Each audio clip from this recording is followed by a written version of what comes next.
Chennai speed news.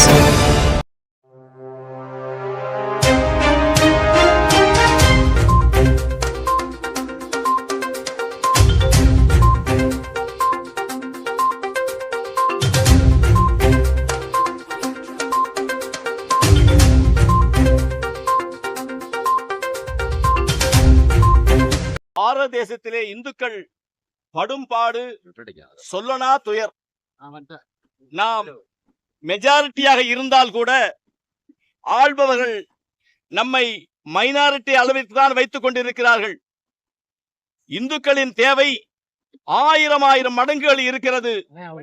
அதனால் தர்மயாதீன குருமணிகள் ஸ்ரீலஸ்ரீ மாசிலாமணி தேசிகர் அவர்கள் உலகெல்லாம் சென்று இந்து சமுதாயத்தினுடைய மேன்மையையும் சனாதன தர்மத்தினுடைய கொள்கையும் பரப்புவதற்காக இன்றைக்கு அவருடைய 60 வயதிலே தன்னுடைய உடல்நிலையெல்லாம் பார்க்காமல் வெளிநாடு சென்று கொண்டிருக்கிறார்கள். அங்கேயும் போய் நம்முடைய இந்து சமுதாயத்தினுடைய மேன்மையை சொல்லிக் கொண்டிருக்கிறார்கள், பரப்பிக் கொண்டிருக்கிறார்கள்.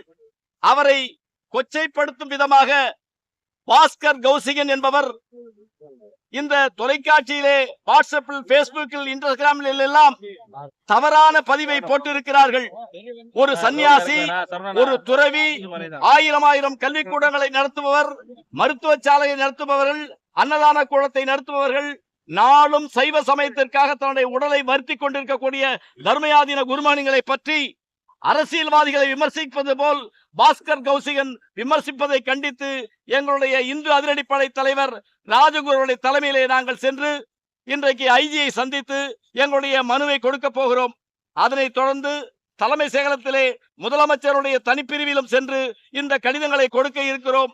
எங்களுடைய சன்னியாசிகளை, துறவிகளை, இந்து இயக்க தலைவர்களை யார் எங்கை கொச்சைப்படுத்தினாலும் நாங்கள் சும்மா இருக்க மாட்டோம், வாளா இருக்க மாட்டோம் என்பதற்காக இன்றைக்கு இங்கே வந்திருக்கிறோம். நன்றி, வணக்கம்.